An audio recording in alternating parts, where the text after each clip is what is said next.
All right, we're live. Welcome everybody to Kicking with the Crew. It's just your boy, the Code DeMarco here, Zach and Damon tonight. Matt is out tonight, but we appreciate everybody coming in tonight. Uh, we know it's getting a little bit slow. As far as topics and everything NFL wise, don't get too much Colts content. Obviously, you guys see that we've been putting out a little bit for from Anthony Richardson, and anything that we can find. But appreciate everybody for coming in tonight. How's everybody doing out there? Good, I'm good, man. good. Good, I good, think you could good. have summed it up better than that, though. This is just an awkward time of the season where you're so invested in the draft, and it's before you start getting super invested in training camp and following guys. So, in order not to burn yourself out of football, it's just that awkward part of the year. You know what I mean? Yep, sure is. But real quick, just to start out, so I didn't know if you guys heard or whatever. I mean, it's gonna be we're obviously gonna talk about the Colts. We're a Colts podcast is what we do. But just had a couple little topics out there that I was hearing about throughout the week and didn't know if you guys had any opinions or anything on it. But there was just a situation I don't know if you guys seen, but Devontae Adams from the Las Vegas Raiders had came out and he was just saying about how the organization and him aren't on the same page with what they're gonna do offensively or as far as team wise. And to me, in my opinion, I just thought it was crazy that once Derek Carr got traded, like, why wasn't your mind thinking like I need to probably get out of here, or to even wait until after the draft and see that you guys aren't taking a quarterback or anything? But I thought that was crazy. He also had another comment about what was it? Because he wasn't with Aaron Rodgers and he showed he played with Derek Carr and their backup quarterback, that he was basically saying that QBs don't make him. He can play with any quarterback. Yeah, I saw that. I mean, I think it's a fair statement. Like, Devontae Adams does make quarterbacks. I mean, I'm not going to sit here and I can't discredit him because, like, you could tell Aaron Rodgers missed Devontae last year. So, He backs his game up. yeah. So, as for Devontae's situation, kind of dumb on his behalf to call out the organization. I feel like that's in-house business. That's dealt with in-house. Don't get the media involved because at least the current state of media is greasy, grimy gopher guts, and they want to turn and twist things and, kind of like weaponize it. But at the same time, like, I'm not mad at a player for expressing his opinion. Like, if you're Devontae Adams, I don't care if you're double team, you throw him the ball anyway because he's that good. Like, Exactly. He's one of the few guys who double team, it don't matter. It could be Deion Sanders and Darrell Revis and, Troy Polamalu over the top, and I'm still throwing Devontae Adams the ball. But, Yep. I mean, it's just my opinion when it comes to that. Yeah, me too. I just thought it was kind of crazy to be like, yeah, Derek Carr gets traded because he was the whole reason you went to Vegas, and then at the same time, like, yeah, like we're not on the same page. I mean, you guys shouldn't have been on the same page from the moment you traded Derek Carr Right. at that The point. moment you signed, you should have been like, hey, he's part of my long-term package. Like, if he's not going to be here, I'm not going to be here.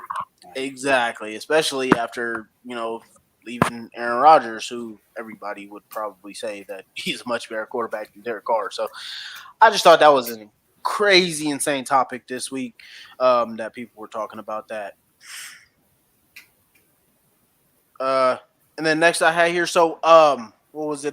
So there was some rumblings going on, and I don't know if you guys have thought about it all already. It's a pretty early topic to talk about, but some people were throwing out their MVP already, or who should be an MVP candidate this season already. There was one that was out there that somebody said Trevor Lawrence.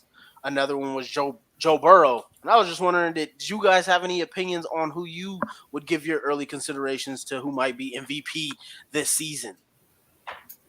Okay, because I'm like anti-quarterback, and I think the MVP is a quarterback award. I mean, I'd pretty much say put your prints on pretty much anybody, just to not make it like the QB award, because obviously we know it's Right. 9 times out of 10, or probably I say 99 out of 100 times it's going to go to a quarterback, but just any position. I want Nick Chubb to win the MVP, like Cleveland Browns running back. Like, Nick Chubb, in my opinion, massively underrated. Like, if you follow state fantasy, he's he's a fantasy dude because he's top three in the yearly in the league in yards, but never gets no love from the media because he wastes away in Cleveland. So I would love to see him come out with 2,600 yards, break the single season rushing record, and what's the touchdown record? 31. Put on 32 TDs for a single year, and just leave his stamp. I think that would be awesome. If I have to pick a quarterback, I'm going Joe Shiesty and his new haircut. But I want Nick Chubb to win the MVP. They were talking about that new haircut, and I went back and looked at pictures just because I wanted to see, but I was like, I didn't really see the difference. But he's got one of those. I mean, if I had split hair, bangs. Yeah, he's split bangs. They're going with like the 90s. He's only missing the frosted tips, and we're back in the 90s and 2000s, man. That's all we're missing. That's funny. Damon, who would you put in there as your MVP or your way too early MVP? We should have put a dark horse in there too, like get our guy. But I think Justin Jefferson. Justin Jefferson, I like that. But dark horse. He got Kirk as a quarterback, man. He had definitely be an MVP candidate, like a receiver. Yeah, I mean, I was thinking the same thing when you said running back, bro. Because as much as you be like, don't pay a running back, for you to say Nick Chubb, I was pretty shocked. He's one of the few. I said, like, he's in those top 3, top 4 guys. Like, I'm paying McCaffrey. I'm paying Chubb. Like, he's one of those guys who I'd actually force myself to pay. But, like, for sure. Receiver. Justin Jefferson's unstoppable, man. I mean, he is. Yeah. I think the fact that he makes a quarterback better, the way he does make him better, it's easily saying. I mean, go back and watch that Minnesota Indy game. We had that guy locked down in the first half, and he still damn near finished with 200 yards. Yeah. I just argue like 200 yards and a half, man. Megatron never won an MVP, so how can you give an MVP to a receiver? That's a good point. That's just my only argument because. But you're right. He would be the first, huh? I don't think there's ever been a receiver since like old days, like Don Hudson, to win like an MVP. It's usually been a running back or a quarterback, and 95% of the time a quarterback wins the dang thing. Or pass rusher. Or DN, or only one time, or LT won it. But, yeah. And you got a kicker. Those are both pretty good ones. I honestly, it'd be tough for me to not say quarterback, but I will say if I was to pick somebody, and I'm going to go non-quarterback as well, just for argument against quarterback's sake, I would say Nick Bosa. Ooh. Nick Bosa would be. He could have won it this MVP. I think that dude is just a phenomenal defensive end, and I think it's tough to stop him as a pass rusher. Yeah. I think he could easily have one of those type of seasons where he's just going crazy getting sacks.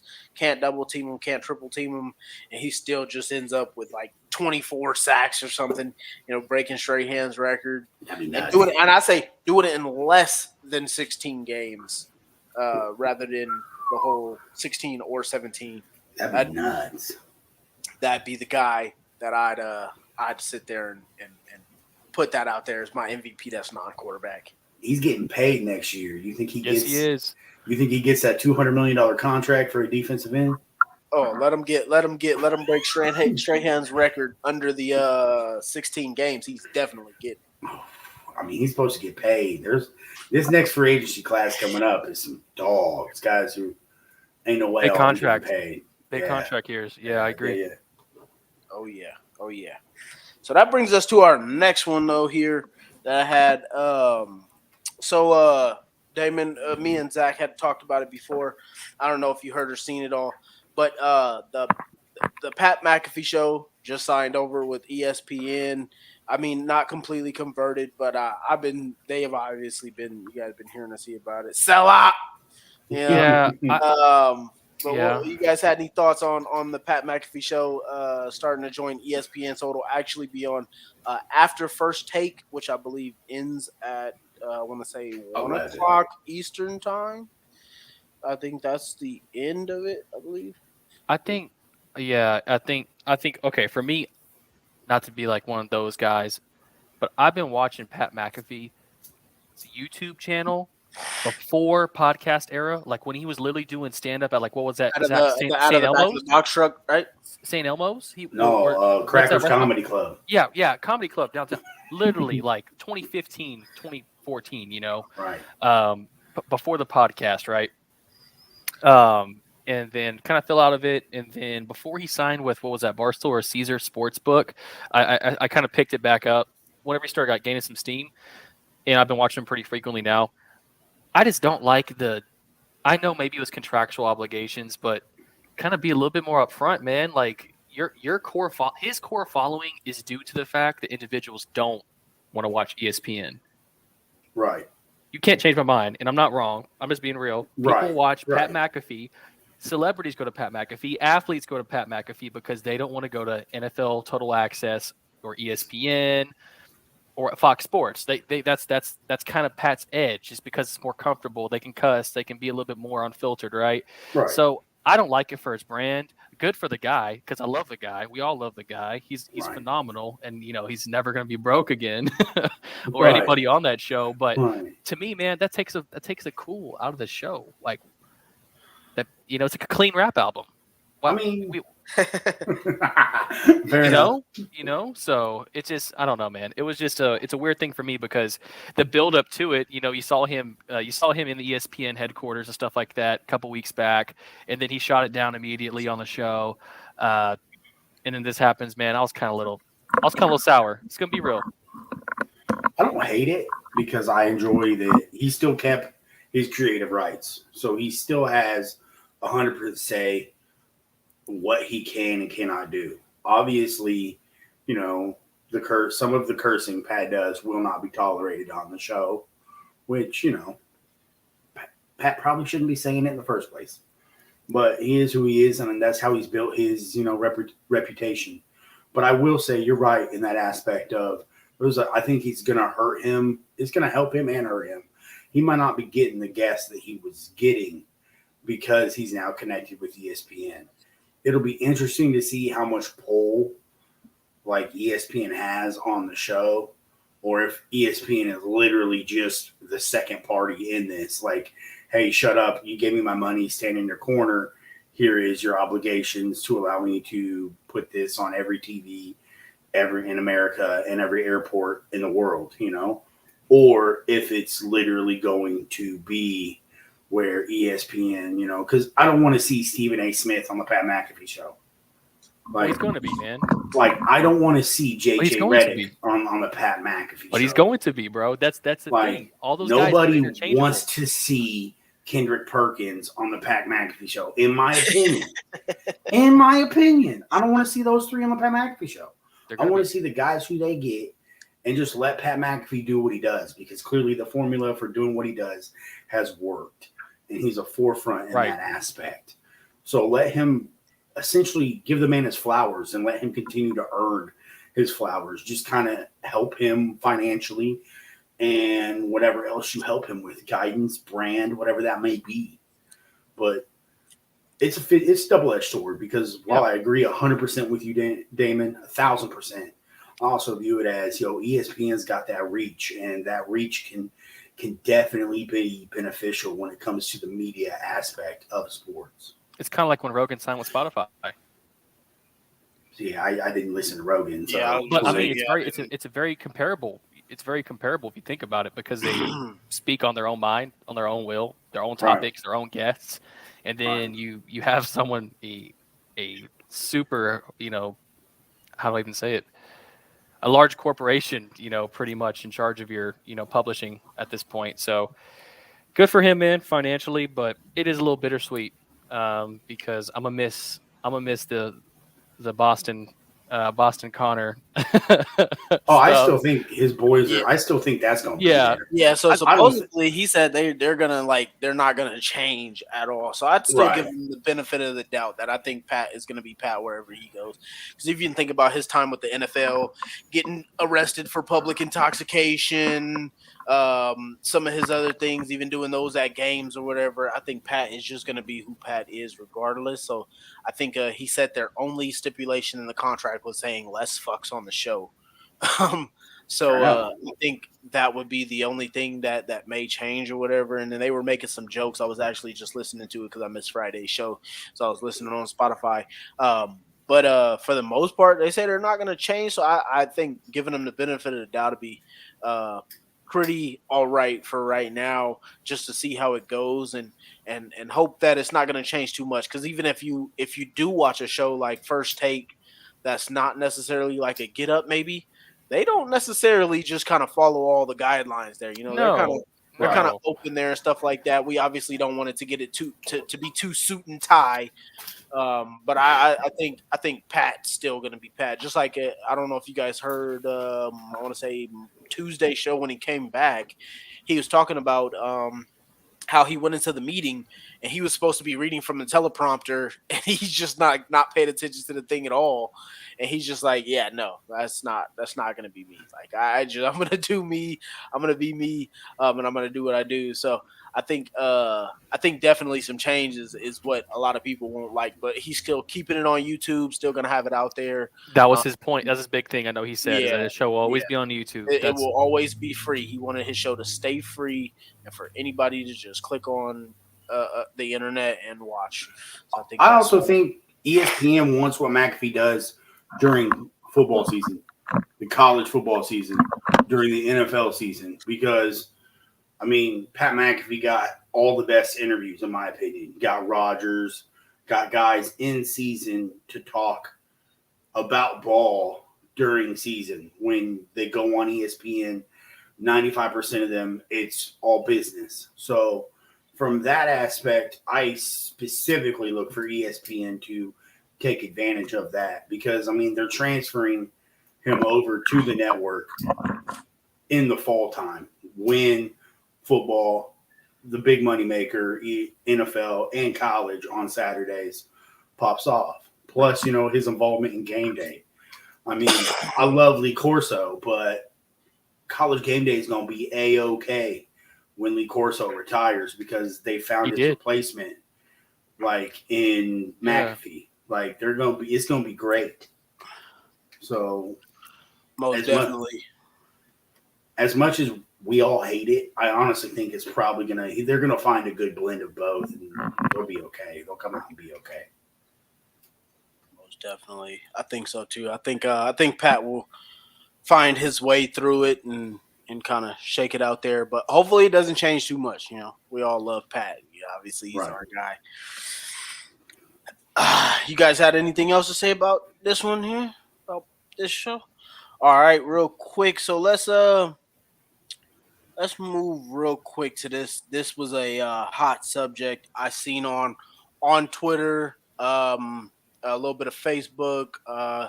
Had a little discussion myself with some people, but so as we know, Michael Pittman Jr. as well as Jonathan Taylor are coming up on contract years, right? And there's been this thing of people going back and forth about don't pay JT. He's a running back, and they don't have a high long shelf life. The other argument is what the hell pay Jonathan Taylor? Where are you guys at with that? And what do you think we should do there on paying Jonathan Taylor? We can leave Michael Pittman out for this one. I think we already talked about that a little bit. So, what do you guys think about paying Jonathan Taylor? If he comes out the gates hot, that contract will be coming his way midway through the season. Mark my words. But Chris has a really unique way of doing things, and he usually lets the whole season play out. Also, do we get to pick up a fifth year on him? No, it's a second round pick. That's Second round pick, so he can't. Got franchise tag. That might be what we do. It you know what I mean? And we were just talking about how hot the free agent market is. I'm all about drafting a running back. Yeah, I mean, I don't know. It's to me, it's a little difficult these days to pay running backs big money. Show me a time that it's worked out. Christian McCaffrey. Derrick Henry. Dude. When they play. when they Right. play. You know what I mean? So, and investability is availability. So, I'm not all about paying running backs, but that's just me. It depends because here's why I don't typically. I'm not paying a guy like JT. I'm not paying unless you're I can't say that. Typically, I'm not paying a running back unless you're a top 5 running back in the league, which I believe Jonathan Taylor is. Agreed. You pay guys like that. Now the deal depends. What kind of deal is JT looking for? Is he looking for $12 million a year?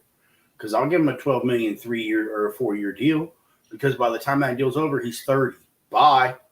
I like that Like 3-year sweet spot. You said how old or how many years?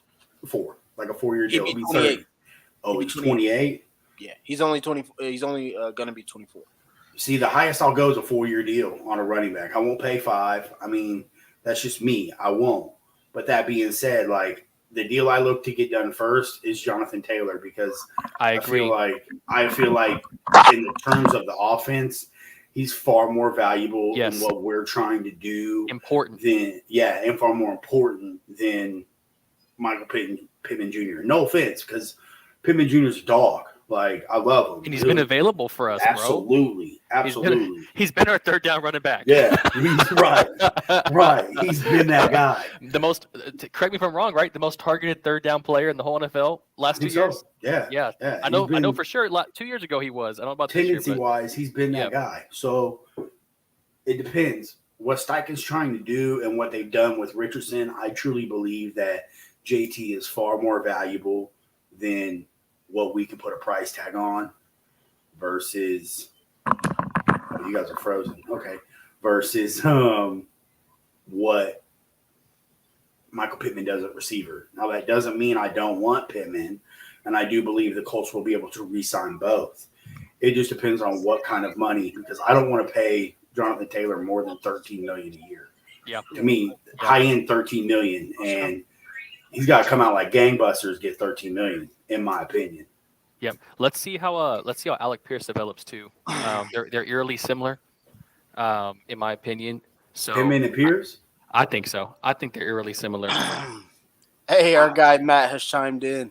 What do you think, Zach? Well, you seem a little bit conflicted there. What do you think about that? I think Pittman. To me, I don't want Pittman to leave because I feel like if he leaves, he's going to go somewhere else and truly blossom. This is his first real opportunity to have consistency at quarterback. Because I feel like if he leaves, and let's say he leaves and goes to San Francisco, and then he goes and gets on with Brock Purdy, and he's got Samuels, Ayuk, and Pittman, and Purdy slinging him the rock. I mean, dang, man. Like, and he takes off. Dang, because they don't have to pay Kittle anymore because he's considered old if that's how it works out. Or he goes to another AFC team. Like, Pittman reminds me of a Pittsburgh receiver so much it's sick. It does all the right things. Right. Does all the right things. Blocks. Runs a short route. He's a Hines Ward type. You know what? That might be the best pro comparison I've heard. Hines Ward. He's a dog. He wants to be involved in every play. So I don't want that mentality to go elsewhere to another team. Like, those are kind of guys you'll be signed. The question is it'll be interesting to see how Ballard does it, because I believe those are core locker room pieces, and he's going to get those guys signed. I just hoping they're not like wanting $12 million. I hope Jonathan Taylor doesn't want $12 million, and Pittman Jr. doesn't want anything like $15 million a year, because I mean those high end markets, stuff like that. It's I don't know, but both guys need to be back because I don't know. So I'm more on the fence. Go ahead. So I was just gonna say, just in my opinion, there, if you look at what Jonathan Taylor did last year, he literally had half of his touches before he got hurt. And I mean, my dude pretty much did what he did in his rookie season. I'll say 300 yards less, and obviously 7 touchdowns less. But that's on 192 touches compared to 232. So my dude played 6 games and had 800 yards and almost 900 yards. The impact's there. 4 touchdown. And I think, obviously, I'm a running back, so I'm always vouch for running backs. But I just think you pay your best players. And I think that's obviously what it has to be, especially when you depend on a guy as much as we depend on JT for the last Right. 3 years, from him initially going from a backup to a starter. You pay your best players, and it's not even like he's a marginal type back. I mean, this dude healthy No. is a top 30 back in the league. Yeah. I don't care what anybody says. You can put Derrick Henry up there. You could call Chris McCaffrey. You can call Nick Chubb, whatever you want to do. You could throw the ball to the guy. He could take it to the house. Run it to the guy. He could take it to the house. Whatever you want to do. He averages for his career over 4.5 yards per carry. I just think you got to pay that guy. Now, when we come to the price, now if we're talking like the 16 million, the 14 million, like the Derrick Henry, Christian McCaffrey, I think that's a little bit too rich for my blood. Now, if you're talking 12, 13 million, which is above the running back market. That is running back market. No, so I'm saying it's above because the franchise tag is 10 million. Oh. So I'm saying that 12 to 13 would be above. And I think that's enough to say, hey, this is feeding you and we got to keep going with our team. Now, if you do some incentives to get it up to like a 14 million, I guess that'd be something that I guess we can deal with. Just because obviously if the incentive is added on there and you're making that kind of money, that means the team should be successful. So I would say that would be something that I could be okay with. But I think you just have to pay your best players. I mean, you look, we did it with Quentin, who came out on a down year after. We did it with Shaq, who came out on a down year after. I mean, obviously, we don't want the down year to come, and I think we've already seen what JT's down year was, and he was the only thing that was goddamn good about the team. Yeah, so he was it. I just, I mean, outside of Gilly, but I just think that's fair enough to say got to pay the guy. I think I'd go probably like maybe 3 year, 36 million. That's what I like for JT. But I think Michael Pittman Jr. is where it gets complicated, man, because his receivers are getting paid, and I know y'all's opinion is a little bit different than mine. But like, where does Michael Pittman put himself in that contract range, and where do we value him? Because look at Chris I'm Godwin. not valuing him like other star receivers. So we actually had this debate before. I don't know if it was a debate. We did. It was a conversation. I think. Yeah. Were you on the episode, Damon? I thought it was just. Yeah. No, I think we're all here for that one. Yeah. We're talking about like more to pay him. Because I was saying that he's going to get 18 million. I think that's where I had him at, because if you look at the receiver market, that's overpay big. I don't think so, bro. I really 18 million for a possession receiver, bro. That's what I'm trying to explain, bro. Think about how important Reggie Wayne was as a possession receiver for us. Yeah, but Reggie Wayne was not just a possession receiver. Reggie Wayne did everything. I understand, but look who Reggie Wayne had as his quarterbacks, though. He went from Peyton Manning to 1 year with Jim Sergi and Dan Orlovsky and a bunch of other guys. And but then couldn't you make that excuse for any star receiver? Jerry Rice had Steve Young and Joe Montana.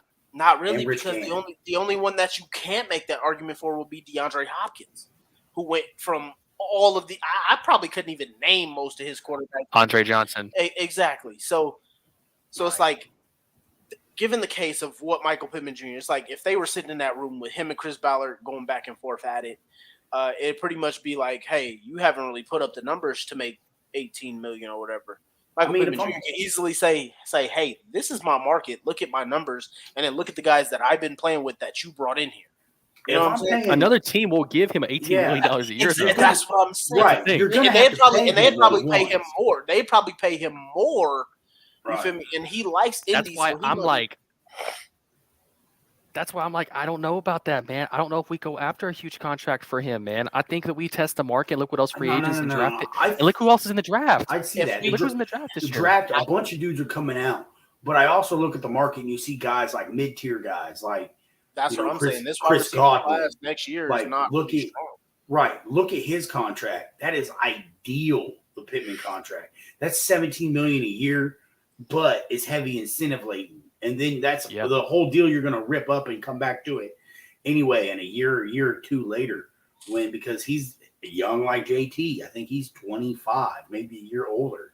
And receivers – remember, Go ahead. we were mad we didn't give Chris Godwin that contract. Right. Yeah, exactly. Right. You know? Right. Exactly. So Right. And now Chris Godwin is hurt, so his money is looking a little different for them to like want to give him that money now. But it's just like, I just think that's the market and that's what it calls for.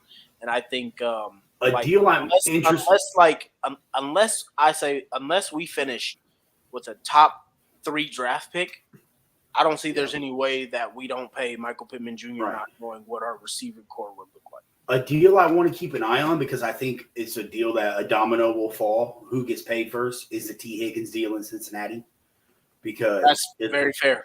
It'll be interesting because, in my opinion, T. Higgins and Pittman Jr. are eerily similar receivers. Like, I don't think Bengals are gonna be able to keep him, bro. No, I think they're going to keep him. You think so? Joe's going to take less. He's been talking a ton this week, saying that I can't be as good as I have been. Without my teammates. He's gonna be like Tom Brady and take less. That way everyone gets there. That way everyone gets theirs. But the odd man out is Joe Mixon over there. Right. It'll be interesting to see how that deal is done with T. Higgins, if it's done this offseason or if it's done next offseason. Because if it's done this offseason, then I think that's the exact blueprint that Indianapolis follows. If it's done next offseason, I wouldn't be surprised if the Colts franchise tag Pittman Jr. and then re-sign JT and then sign Pittman Jr. later on. What's the franchise tag for a wide receiver pay? Like, I think it's like 18 mil, 19 mil, 20 mil. That's why I would say just pay him. Just pay him 18 mil. Unless he's asking for more. That would be my only argument outside of that. Real quick here, we can get back to this topic real quick, but I did want to chime in on this real quick. Yeah, I'm glad you said this because speaking of running backs, one of the best in the NFL history passed away this week, Jim Brown. What's the best way to honor an amazing player, an amazing man? And to be truthfully honest with you, we don't have the platform to be able to give him the proper reception that he would deserve. Facts. I was wishing that Matt would have been here because I did want to put on like a little video tribute to start the show out this week for him, but he wasn't able to be here, so I don't have those capabilities to put up that video for you. But I definitely, like I said, I'm a running back at heart. I've watched literally all of them that you can go back and name. I love all of them, even from the ones in our division to Arian Foster, Chris Johnson, all the guys that used to kill us, Morris Jones-Drew, Fred Taylor, taking it back, Fred Taylor, all these guys, Jim Brown, Barry Sanders, Curtis Smith, Martin, all of these guys. Yeah, I could go down a long list of guys that I really appreciated. And Jim Brown was one of the greatest of them, as far as an activist and a player. He was a great human being. So I definitely wish that we could have got a little video up, but definitely want to say rest in peace to the great Jim Brown. NFL lost a legend. I've read some things where they're thinking about the rushing championship trophy. NFL is thinking about making it like the leading rusher gets a trophy, and it's called the Jim Brown Award. And then I've read where Cleveland's going to do a patch 32. They've already pretty much said he's like the Browns' GOAT.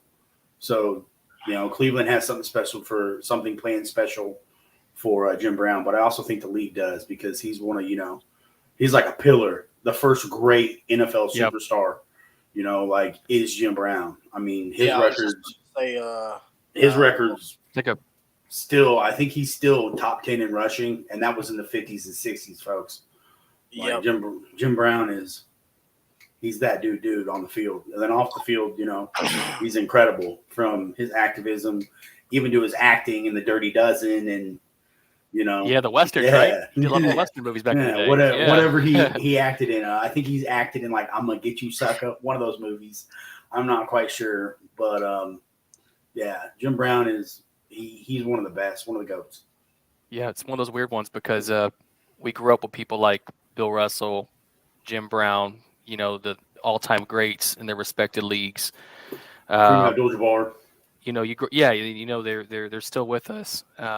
So it's weird whenever things like this happen. All-time great, man. I hope the league does something like that though. And honors him in something like that, naming a trophy. And even the owner of the Colts put out a post and said that Jim Brown was his number one player of all time. So, I mean, again, hard to argue. Irsay's seen a lot of ball, but that's debatable. Yeah, I mean, I thought he had LT. Did he have LT one or No, we had Deacon he had- Jones. he ahead had of Deacon Jones? yeah, Jim Brown number 1. I want to say Tom Tom Brady, Brady 2. was number 2. Number 3 was, I want to say, Jerry Rice. no, I know. was it I know Jerry Lawrence Rice? Taylor was on there. It was Oh, Jerry pretty sure. Rice, Deacon Jones, and then Reggie White. Reggie White. He didn't have Lawrence Taylor Reggie on the White. list. I'm Wow. sorry, but Yeah. Deacon Jones, you're a good guy, but you got to go because LT was just. I mean, I don't know. I got Incredible. honestly, is like I told you guys in the chat, man. I put a lot of respect on that list because of the fact that being an owner and obviously seeing your own player, like being able to watch a Peyton Manning and be able to draft him and being around him for his. Yeah, but don't you think entire that's a career. slight? Like, if you're Manning, does that not piss you off? I was just about to say, as Peyton Manning, I'd feel like it was a slight.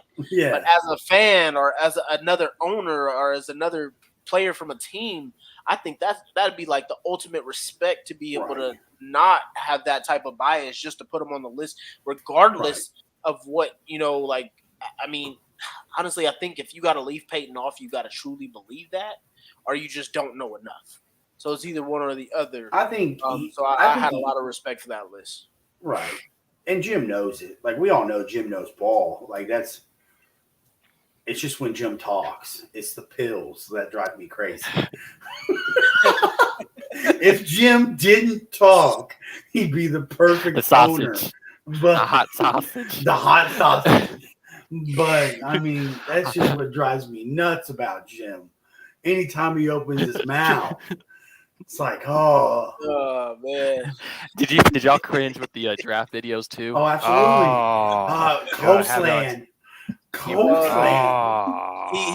He killed me with the one where he said, maybe we draft Will Levis. Maybe we draft another quarter. I'm like, Jim, stop. After night one? Don't after do night the one, the Montana Young I'm like, thing. oh my God, dude, stop it.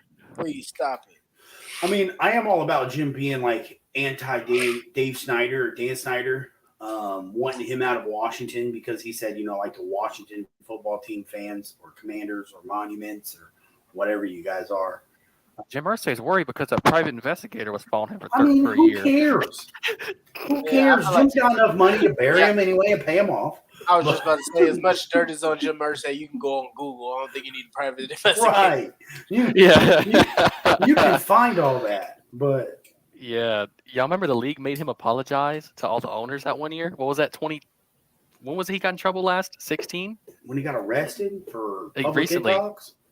Yeah, I'm not I think sure. that was 2016, 2017. He had to serve that suspension. At the owners meet him. Yeah. Owners meeting, they made him apologize to everybody, and everybody started laughing at him. He had a 6-game suspension. He couldn't watch the Colts at home. Like, yeah. I mean, my favorite was he dyed his hair red during the draft.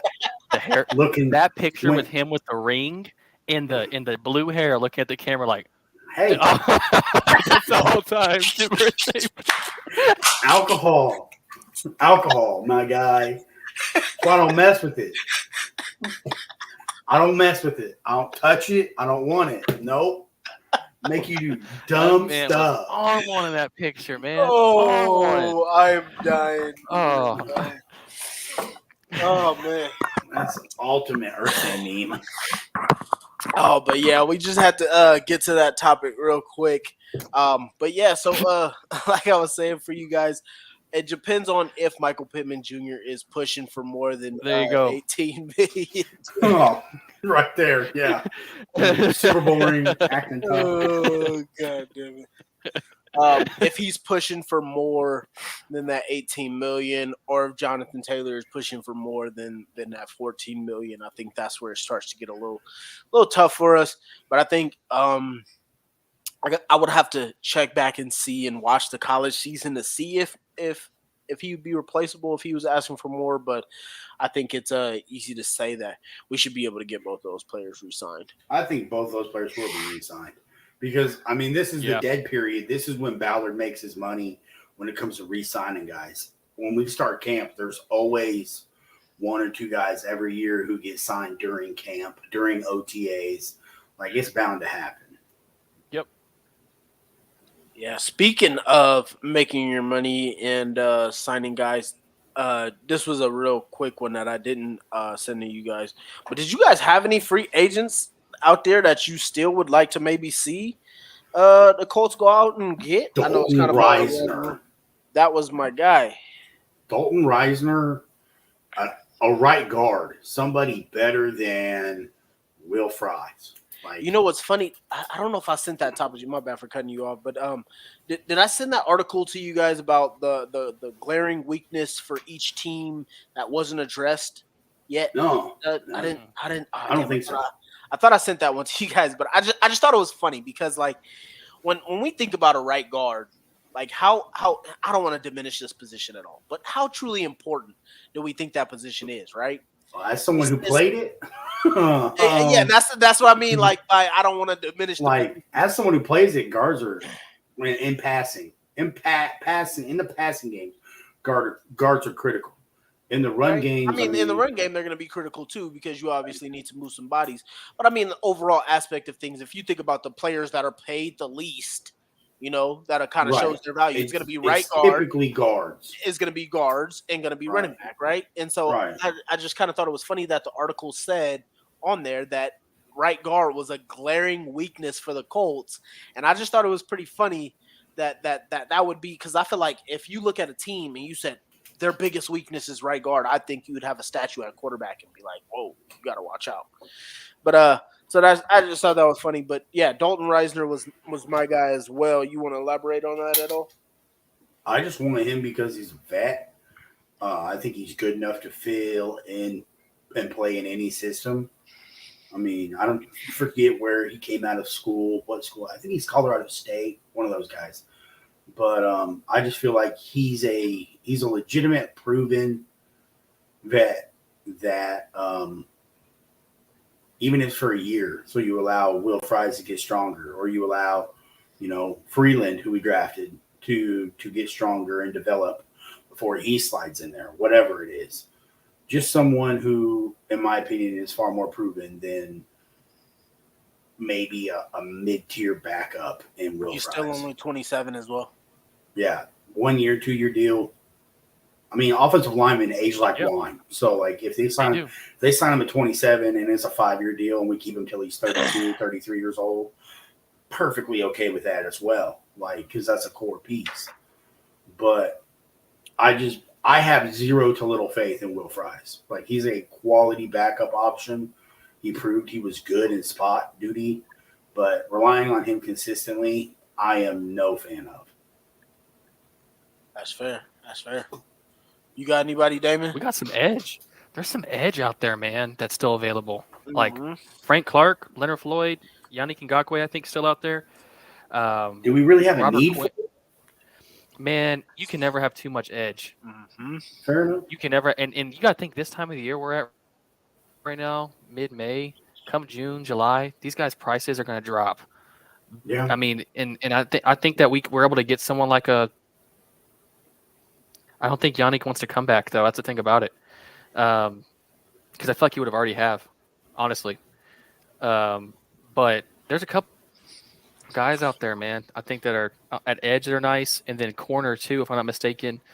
You still got William Jackson. Oh, help me out. William Jackson. I'm missing someone big. Marcus Peters, I think, is still out there. He's a Ballard guy. He got drafted by Ballard. Yes, he did. Ronald Darby is still out there. You still got At what point, though, if you sign a veteran, are you blocking a rookie? Because are you blocking Brents? Are you blocking Darius Rush? Because I think both those guys are good enough to start. Well, I think you got to.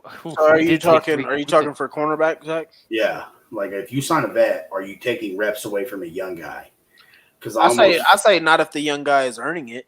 So I feel like if you were to bring in a vet, obviously you're bringing in a vet for two things: competition and experience. Right. So if he's coming in and he's competing with this young rookie, it's either the young rookie is outplaying with him on being young and athletic and having the speed and stuff to still go, versus the experience of the vet. So if he's flat out beating him out, that's something totally different than just like what we did last year with Brandon Faison, where Gus Bradley's just favoritism over Isaiah Rodgers. More of a TJ Carey type situation vet.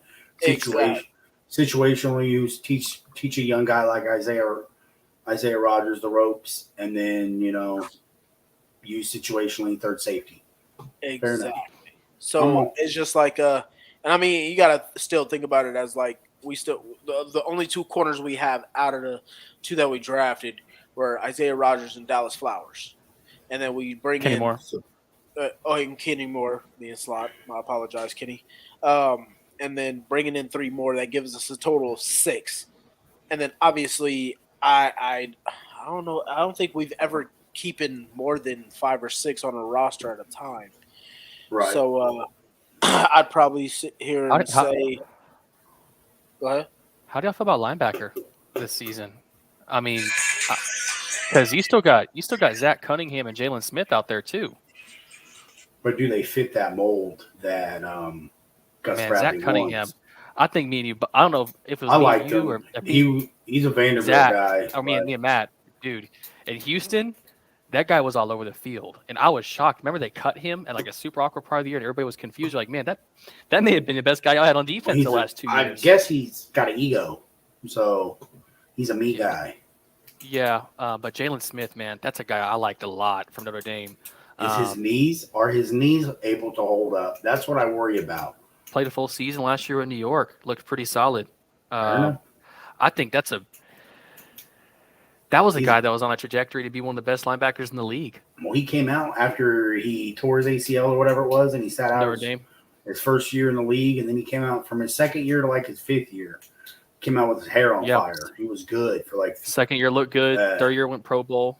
Yeah, and then after that, he just kind of had that slow decline. I mean, again, I'm all for it, but I feel like if you sign a linebacker, you're then signaling that go sit.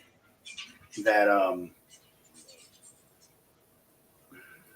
Shaq might not be back in time for the season, and that plus, I don't know because I do agree there needs to be depth there because you really only have EJ Speed and Zaire Franklin because even even Shaq isn't 100%. Like there's still questions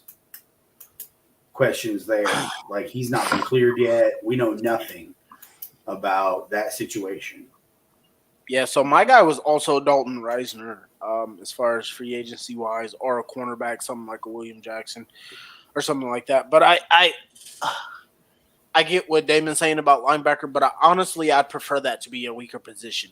If I'm being truthfully honest, I'd much rather be weaker at linebacker than be weaker at pass rusher or corner. If we're talking about defensively, so I think getting like you can hide them. I want to say, I don't know if Ivan Pace even got drafted or got picked up by anybody out of Cincinnati. So I'd definitely try and get him. He's in Minnesota, undrafted free agent. Oh, they already picked him up. Goddamn. Yep. So yeah, that would have been. I don't even see how we let that slip through the cracks, but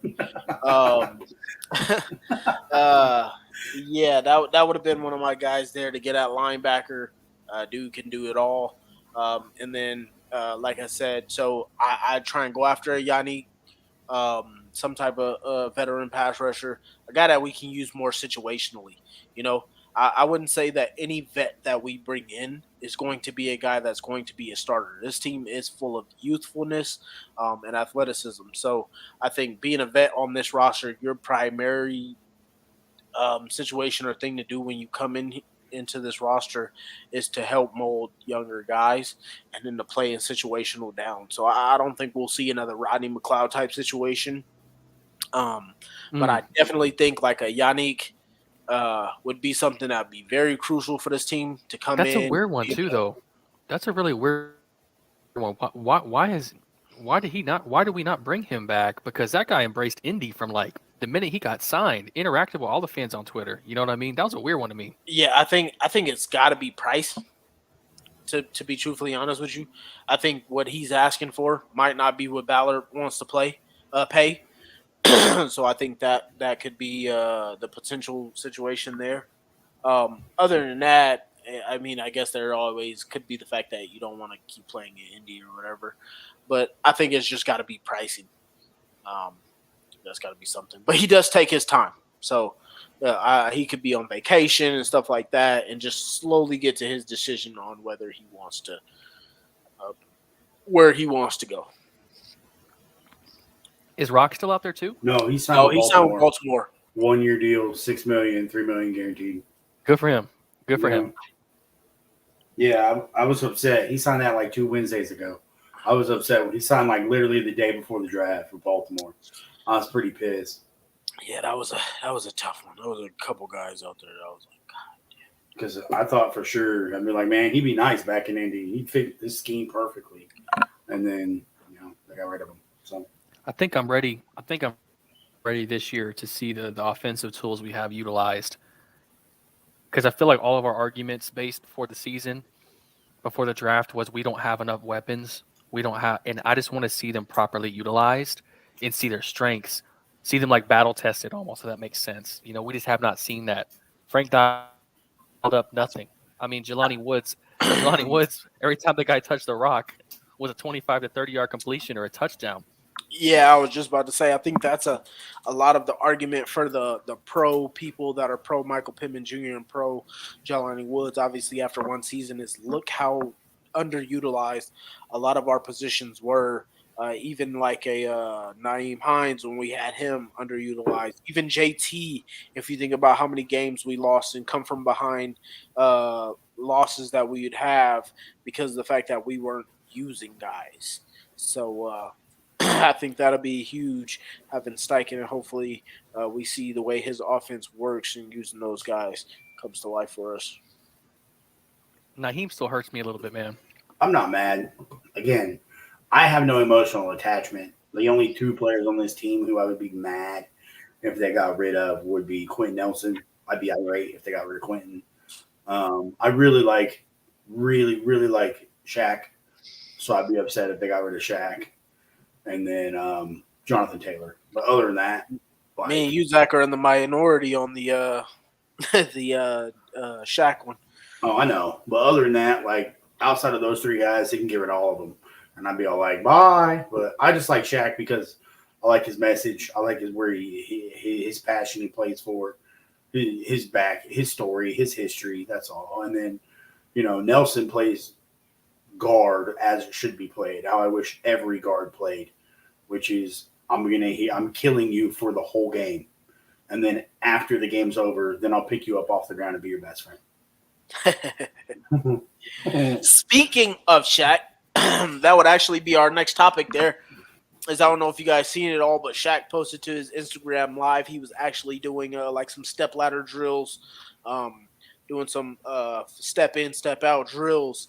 So it looks really good to see him moving fluidly. He was also jogging on a treadmill, so he looks like he gonna be You got an update? Like, is he cleared? I wouldn't say clear because Jonathan Taylor is not even cleared after his ankle surgery that he had in the offseason.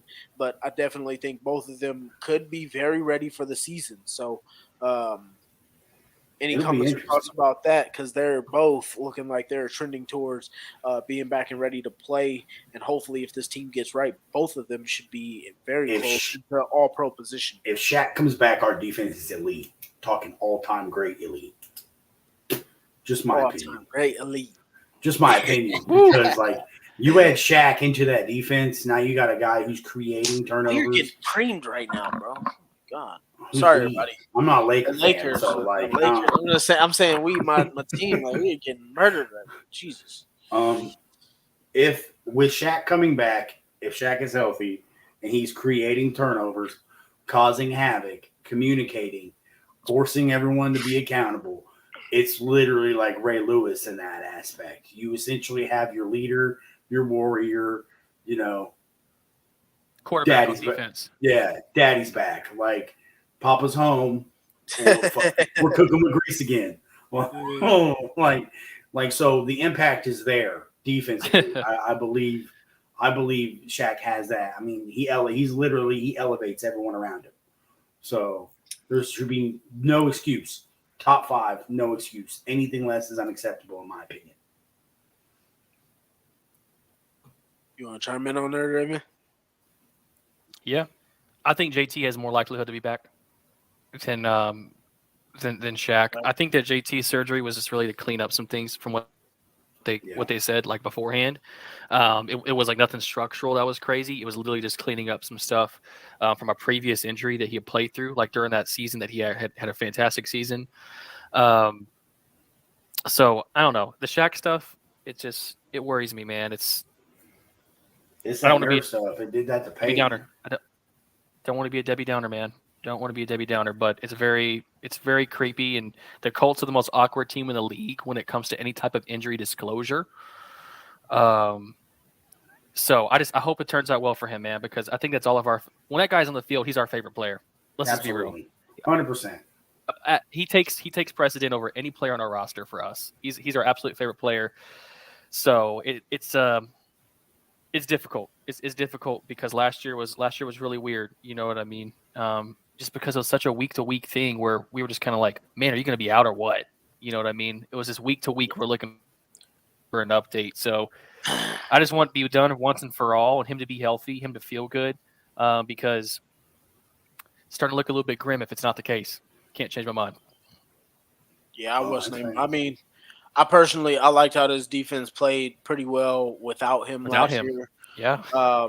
And even better with him. Like we were struggling for turnovers the first, I want to say 6-7 weeks before we had him back, and then he comes back into the game and immediately gets an interception. It was like a forced fumble that he was a part of. So I think just like Zach said there, I think it's immediately your defense goes back to being elite. Just like Damon said, you still have the same caution and worry that we've been dealing with for a little while here now, as far as what it goes. But I can tell that this should be different because for the past year and a half, I want to say, he didn't post anything on his stories about his legs feeling better. It was always just, it's a work in progress. We'll see how it goes. I think I'm feeling better in my legs. He didn't post anything about him moving.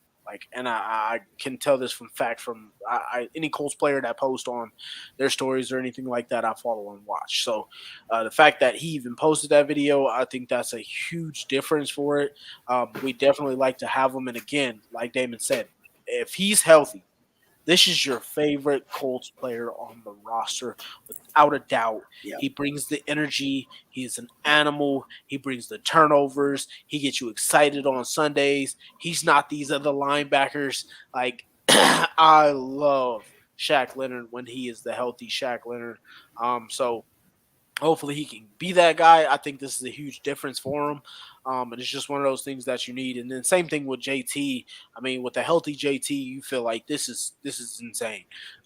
It's just one of those things where you got two players back, and those are the difference between our roster and other teams' roster, is because of the fact for the past 2 years now, we haven't had our healthy all-pro players, and it's looked a huge – you could immediately see the difference with and on our teams because of those injuries. So I think that's a couple big things there. And then if we look back, if you guys go back and watch the Florida offense with the Gators and Anthony Richardson, Montrell Johnson, and Travis Etienne on those offenses, we were, I want to say, top 2 in rushing in the entire nation. So the running lanes that JT would get, having Anthony Richardson at QB, are just going to be insane on its own alone. And then if our offensive line can get back to what they were, this offense immediately makes a huge difference with or without Shaq on the field immediately, for that defense to take breathers and get the rest that they should properly need, like how we had last year where they weren't, and then just started to immediately slip downhill and become a bad defense just from losing their effort and energy on that side of the ball. But I definitely think it's a positive seeing Shaq post and be ready to work out. And I think he's even been out there with the rookies and stuff. So I believe it's this week. Zaire was talking about it on Good Morning Football, that they'll get to go against this offense this week. Those nerve injuries, from what I remember about Manning and Peyton, he said it usually took about 2 years before you feel like yourself again and you felt normal. So, I mean, that would make sense. Kind of, because Peyton was his neck. Right. But He said he really didn't feel normal. He didn't feel like he could play again until really like his second year with it. So, I mean, in Shaq's case, is it his leg? Is it his knee? Is it his foot? Where he's Back. not. It was his. So it was his back. So back? it was something in his spine Right. that caused the nerve in his ankle to not fire all the time. Right. So So sometimes it'd fire, sometimes it wouldn't. clearly it's firing now. So it's been almost 2 years since he's been on a field consistently and playing with it. And that's how I believe. That's where I believe it's really a 2-year injury. It's like, a Tommy John surgery in baseball. It's almost a full year, 2-year injury for guys to come back and truly feel like themselves. And so hopefully, Shaq is able to come back and have that same impact and be the Shaq of old, the lean, mean turnover machine, the maniac, whatever you want to call him. Yeah, there was also the problem of not knowing exactly what the injury was. What it was. Yeah, Right. so that was also the tough part, to be able to have the injury and not exactly know how to fix it. So I think that's a couple big key points there, that if you don't know how to fix the injury, or know not how to fix the injury, know exactly what the injury is to fix it. I think that's what part of that big problem was. So if we get that all shaken out, I think we can definitely see what can happen. And I think we definitely got some big points to hold. Like CBS putting the Colts at 4-13 in their too early rating as far as how the season will go. Take it, man. I would rather it be like that. 100%. Right. Give us the 4-13. Give us the Miami Heat 3%. Okay. We got no expectation. 13%. You know what I mean? 3%. So I'm here for it, man. I'm all about it. Like, the less the media talks about Indy, in my opinion, the better. Because the last thing I want is people jumping on the bandwagon. And I know it's going to happen because Richardson's going to show flashes, especially if he wins week 1 at home. Like, people are going to be like, oh, he's business. Bro, if we win week 1 at home, bro, the hype train is about to be crazy. Right, it's going to take all off. the crazy posts that Indianapolis are contenders and yada, yada, yada. It's going to be wild. Right. Which, that was something I wanted to talk about. Do you buy the hype of them already saying Richardson's starting week 1? Or do you think he earns it? Yes. You think he earns it? Or you think he's QB1, day 1, week 1, OTA 1? Because all of that. I'm interested. We'll find out this week. I'm interested to see how they handle Richardson, if he's actually going to split reps with Minshew, or because, I mean, you see what Minshew says in his presser. I mean, you guys have seen it. He says, like, there's a reason why this kid was picked at 4. I mean, he does everything you could possibly want. We've read the stories that he's not nearly as raw. That's George Brimmer, though. Brimmer hypes everybody up. He was the same dude that wrote that, who is he? Is going to be the next Randy Moss. I don't even know his name. Strawn. Strawn's going to be the next Randy Moss. God. So I tend to pump the brakes when it comes to George Brimmer. But at the same DeMarco heard that about his jersey. I know. I thought dude could really be legit though, bro. I'm just being honest, man. Like, it's like when you get those late round draft picks, they're literally it's all potential. It's everything that you see and what their ability can be as far as their mold, to see if it correlates to the field. And my problem with Mike Strawn is I just think it's just like we talked about before, Damon, with Naeem Hines and Michael Pittman Jr. and Alex Pierce. Usage. Like, I just didn't understand the fact that you got a receiver, 6'5", running a 4.5, and you can't even just give him a 10 to 15 yard fade. You can't even have him hit a go route. Like, that's what I'm saying. So, like, you've seen him do it in preseason. Obviously, don't come mentioning me. Right. I'm not saying preseason is the regular season. You're not going to get the same DB. But Right. what I'm saying is you can identify things that happen in the preseason that you can use in the regular season, just like teams use against us. Because I saw it immediately from the first preseason game that we had when teams were blitzing us with Matt Ryan. I Our instantly, offense was I not it, gonna it did be not look good. good, We bro. knew it. I instantly saw from that first preseason game. I was like, teams are blitzing us too easy. Like this don't look right. Like I understand a preseason game, everything gonna look perfect for a new team, but when you just calling an all out blitz and you can't Yeah, get the but who ball out, blitzes in a preseason game? that's what I'm saying. I'm like, if you can show your weakness in a preseason game where everybody's just using base defenses, this don't Yeah. look good. Yeah. So so with Mike Strawn, it was just like, why not?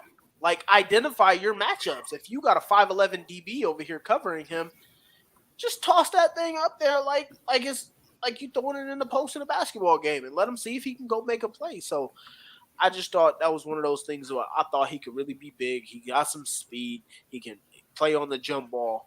And I thought he could easily be used to be a really talented guy. And if you look how he's been kept on the roster by Ballard the past couple seasons, you would think Frank would say, use that guy, you know?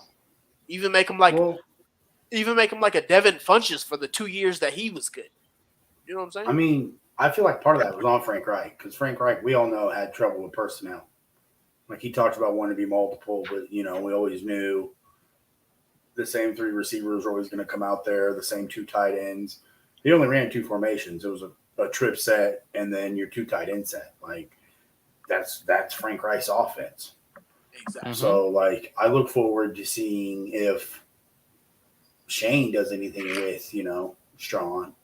Again, my expectations are low, probably not. I feel like most of these cats are going to be camp bodies and warm jersey hangers until, final cut day. But hopefully they prove me wrong because they're in the league. I am not. They are 100% better than I ever was and ever am. And that's a tribute to them. But make the most of your opportunity, please, because as a fan, that's what I want to see. I want to see guys pop off. I want to see the best damn team, the best damn 53 on the roster, and people going through and picking for anybody we got cut left. And Colts haven't had that in a while. Yeah, that's definitely going to be a big one. I think it's going to come down to utilization too. So hopefully we see a lot of that from Steichen's offense. And I don't know if you guys remember me saying during the season, it's like a lot of the times where we ran offense with Frank, it was like, why does everything look so hard on offense?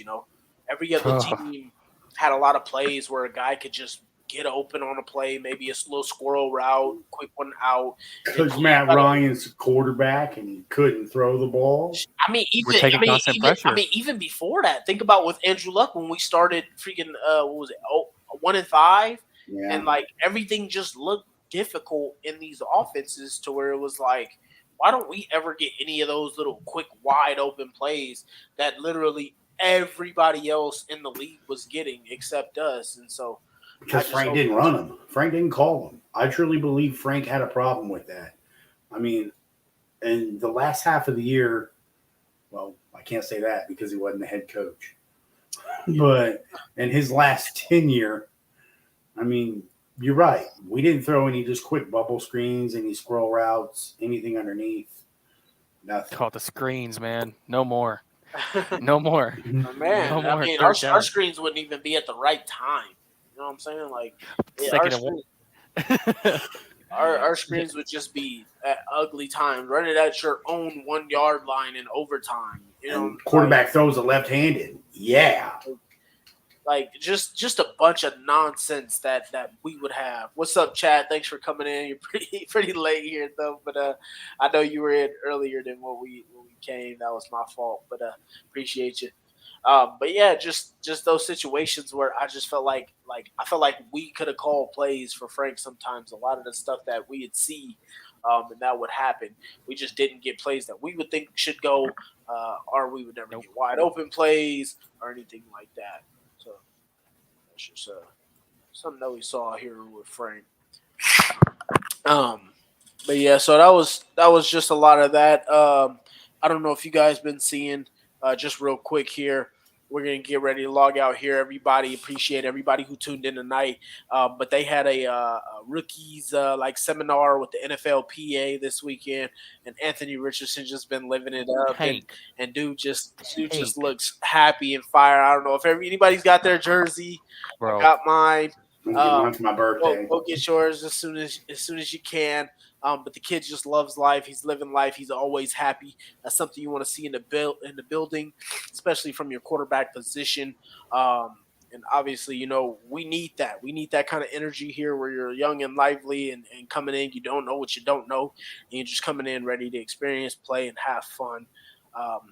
So, yeah, I thought that was awesome to just see him just being excited and happy everywhere he goes, always smiling and everything. And that's where I did that from. He did that the rookie photos, and so that was just awesome. But thanks everybody for coming in and watching tonight. Our guy Matt will be back next week. We'll see how everything's going down. We will get back to our topics. I believe we were breaking down division by division.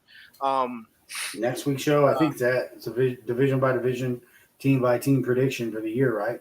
Yes, that's what we'll be jumping to. We just did AFC South last week, and for the most part, we all had Jacksonville as number 1 for the AFC South, Colts at 2, Houston at 3, and Tennessee Titans at 4.